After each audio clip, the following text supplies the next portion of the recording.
here with Kevin Evans this morning in the Brecon Beacons, and it's great to see Kevin. Anybody that knows anything about sheepdogs will have heard of Kevin Evans. He's one of the great modern day handlers and a top handler, and he's having a tremendous influence on sheepdogs as we all know it. Kevin, you were very young when you got started at this. Well, you've been trying a long time. When did you actually start? When did you go to the stake first?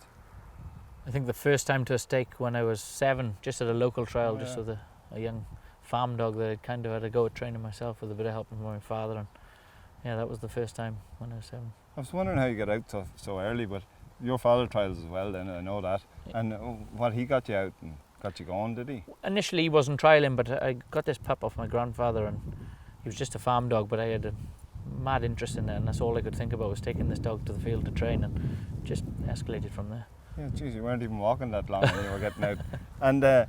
And so, have you always had sheep? Like you mentioned your grandfather, and I know that you have sheep up here on the Brecons. Have you always been for generations in sheep, or what's your background? Yeah, my grandfather really had a big farm and a lot of sheep, and you know, we've got sheep, so I've been brought up around sheep, and it's all I've ever known really. Yes, yes. And I heard you won young handler very early in One Man and His Dog. What age were you then? 13 I was when I won One Man and His Dog. Yeah, geez, you were winning from the start. Well, not winning, no, it didn't always go well, but I was lucky that day, and it came off really well. Yeah, yeah. And how did it work with you at the beginning? Well, initially, of course, it's my father. I watched what he did and he helped me through it. But you know, when you're at trials, you're always watching the best handlers and trying to work out how they do certain things, and you learn a lot just from watching. You don't need to ask. If you watch and try and suss out what they're doing and try and emulate them, you know, you can kind of find your own style of trial in there maybe. And so, like, it must be, if you're trialing probably over 25 years now. Yeah, you're trialing a long time. But you're here in Wales and you're in the nest of a lot of serious good handlers and serious, you know, high competition. Were there people that stood out to you then when you talk about style and all? Were there handlers that you were attracted to or influenced by in particular? Yeah, of course, you know, when I started, Nigel was going well, and Glyn Howells was doing, Ira and Daniels, a lot of really famous names, you know, doing well, and they all live close here. So I've seen them week in, week out, and you know, just from watching, you could really kind of start to understand how they were getting the dogs to run a certain way. Yes, yes. And when I look at modern handlers today, like you stand out to me there as I don't see anybody really that has your style or your way of hunting. Can you describe your philosophy or how you like to hunt or how you like a dog to work? I've changed a lot, I think, over the last 5 years. I used to think if a dog did everything I told it to do, yes, I'll do the rest. Yes. But there's a lot more to it, and I've learned a lot from, you know, just watching. I spent a bit of time. I've watched Jim Cropper and Ricky now as well. They've got a different way of running dogs to what the Welsh boys do. I think maybe the dogs are a little bit more robotic in Wales, and they get them listening and brilliant flanks and square and sharp. But then there's the other style of handling where they kind of let the dog work the sheep more and get them really in and focused, and kind of changing my way of handling a little bit more to that style, I think. That's very interesting, yeah, because that's a dilemma I always have, is I wonder how much to leave up to the dog and how much control to have. And I allow for fellas like you, you know, I mean, you can read the situations, and I was thinking, like, do you need to let the dog have much control, or can you tell him where to be and you take care of it? But you think you're starting to change a little bit in that It's area? starting to. Well, of course, your style of running a dog depends on your dog. If you've got a dog with a natural feeling for sheep, you've got to try and use that. Yes. And let him work. And you know, a dog will read a sheep quicker than the handler if the dog can do it. But of course, if you've got a dog with less feeling that he needs more control, well, you've got to be prepared, and you've got to do it yourself, like, you know, and you've got to compensate the dog's maybe faults, like. The one thing I always enjoy about you in Ireland, I often hear fellas say you only ever get one good dog in your life, and I always think of Kevin Evans, and I think if Kevin Evans' dogs were gone, next year he'll be back with more, and you never seem to be restricted to that. But what kind of things are you looking for in a dog when you start out, when you decide I'm going to pick one? Because all your dogs are a little bit different, you know, I can't. They're all different, and I haven't got one kind of style of dog that I really like, but I see things in dogs that I can work with. You know, they've got to have a lot of focus and drive, you know, so you can train them a lot, and they enjoy being trained. I haven't got so much general farm work for them, so I can't kind of build them up and let them learn things in work. They've got to take it in the training field. Yes. You know, but you've got to have, I do like a dog with a natural kind of outrun. Yes. And speed, and wants to, that willingness to get there with energy. Yes. And then you can work with lots of, you know, different faults. I suppose the question that's in my mind, Kevin, is like, you've won a couple of Supremes, so you know what a dog needs to have, or you know one that you can go out and you're going to be confident going to the stake with. But what's the difference between that and a very nice Sunday dog is in their character? Do you need something more there that you can, that really has a big desire for training, or what they need a big appetite for work, surely? They need a big appetite for work and desire to be trained. But of course you need a lot more quality than that as well. Yes. You need a dog that when you go to big open ground, he's got the ability to find where the sheep are. He's got to be able to see them at distance. There's a lot of good dogs on the trial field that are good Saturday dogs, but when it comes to big open ground, they've got no ability to know where they're going. They can't see the sheep and they run in blind and headless. The really good dogs, I don't know how, but they've got better eyesight maybe than other dogs. Like they've got it's just a natural instinct to know where the sheep are, and they can make things look easy that other dogs find very hard. Yeah, it's nearly like setting the GPS in them, yeah. And so something like that then must give you confidence when you go out in a big one. Of course, you can't go out without it, I suppose. No, if you walk to the post and you've got confidence in your dog that he can see the sheep and get behind the sheep without too much help, you're a long way on. And how soon, I know you're able to achieve a lot with dogs very young there, and I see you every year in the nurseries there, and you come out with new dogs, and you're very successful in nurseries. But when you're training those dogs, did they start to give you glimpses of those things that you might need for a big day dog that you'll want to keep? I think they do, right from maybe not right from the start, but once you've got good control on them and they're starting to take commands, you can see. You can't tell if he's going to be a supreme dog, an international dog or whatever, but you've got a good idea of the ones that are not going to be. Yes. And that's the important thing. And then you keep, you just try and keep working through them until you find something that you really think can do the job. Thing I see a lot in nurseries, people go out and they put up nice runs with nice dogs, and spectators and everyone's getting kind of excited about it and all. But should people look for a dog when they're trying to find one that's kind of coming out of the box fairly natural, or do you think that with a good dog, very often when they're young, you have to fix a lot of things and they might not look super from the start to everybody else maybe? Many dogs that do well in nurseries fizzle out. Yes. And some of the dogs that maybe are a bit rough and ragged in the nurseries, they settle into top class dogs, but that's no guarantee either. Yes. Some dogs can come out and win right through their life. Yes. And it all depends. Every dog's different. We're in June now, and it's not long till your national is coming up. When do you start preparing for something like that, or have you been preparing for that since last January? What do you do with the national? Well, you bring them into it quietly, from the spring, April, I'd start cranking up the open dogs. Probably have done very little all winter because I've been working on the nursery dogs, but they come, April, May, and I start going to the mountains a bit and start getting them fit and getting them prepared for the open season ahead of you. And I've heard fellas saying before that they don't want to get the dogs to peak too soon and all.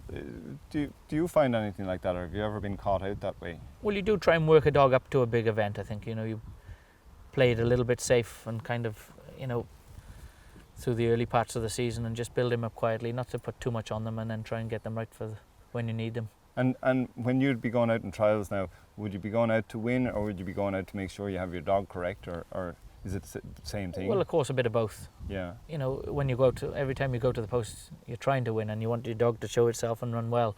But if there is a problem and your dog isn't performing, well, I'm not afraid to throw a trial to work a little bit, on the dog's. Yeah, you're not going to cover up the crack on the day. No, you just throw to the try and trial get to get it right. Yeah. That's if you need to work on things, you've got to do it. There's always another day. And then with the Supreme, I know when you're training up for national, you're training up for the qualifying for the Supreme.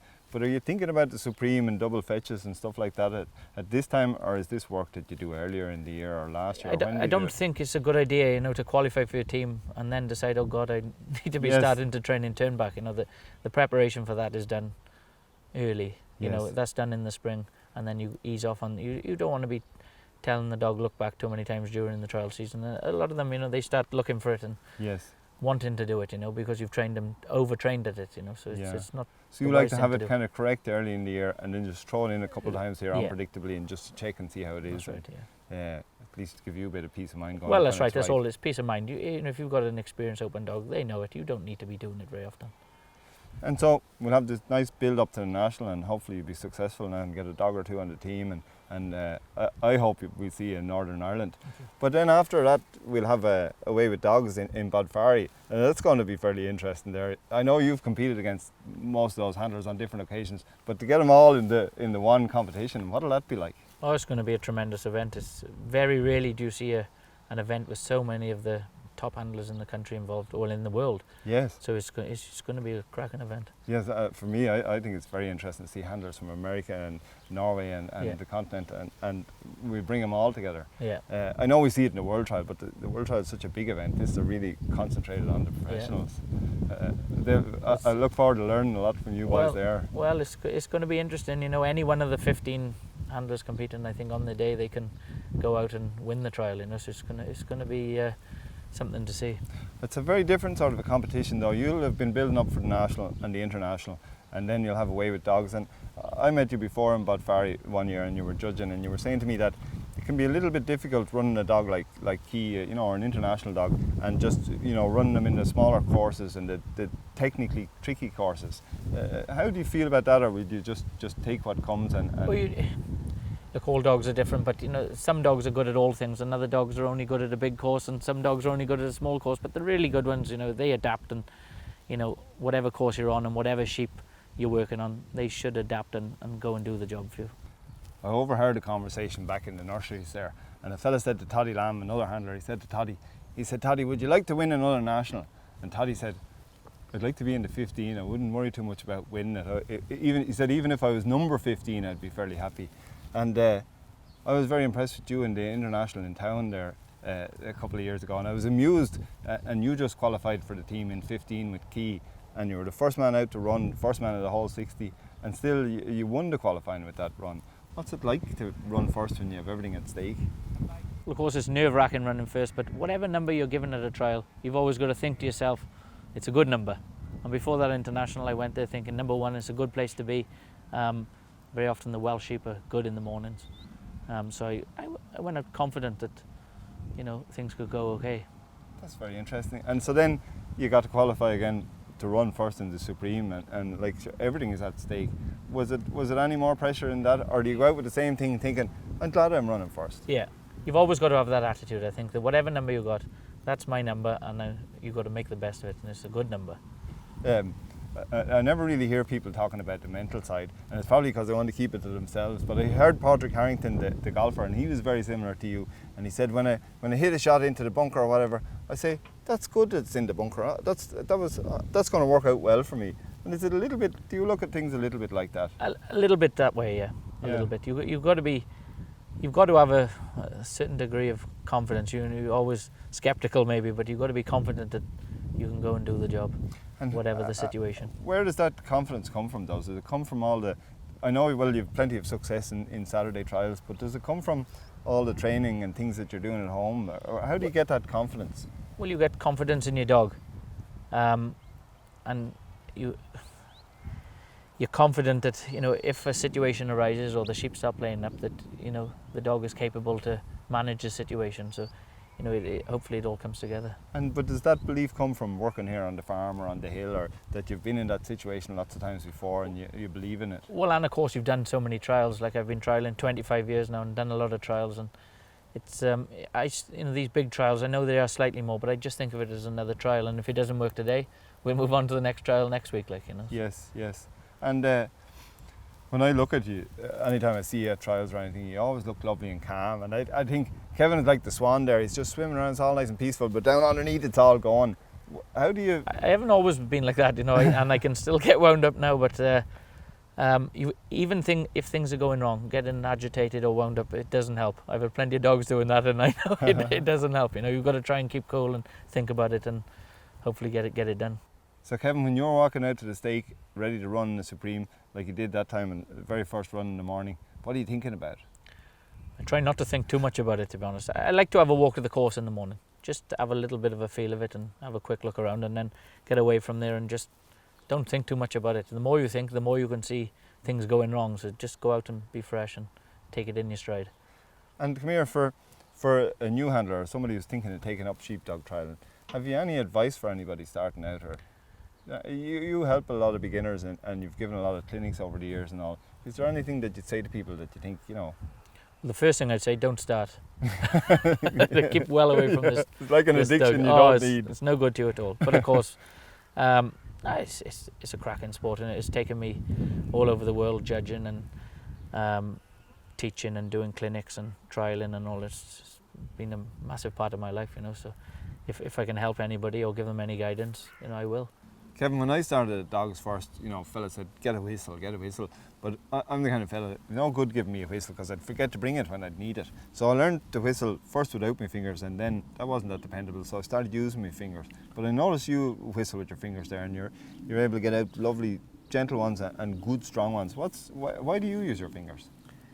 Because I think it's the best. Yeah. I think they carry a lot further than a metal whistle or a plastic whistle, and it's very common in Wales, you know. It's kind of, you're not a shepherd if you haven't got can't use your, you know, can't whistle yourself, you know. But you know, the tones and all of you can get a lot more out of it, and you lot can get more communication. volume. You can get more volume, and the dogs will really hear it at a larger distance. Yeah. Can you communicate emotion, like if you're, you know, insisting on something? Can you get it across more? Well, of course you can do it. You can do it with a plastic or a metal whistle as well. But you know, there's definitely a bigger variety, and you can communicate more with the dog, I think.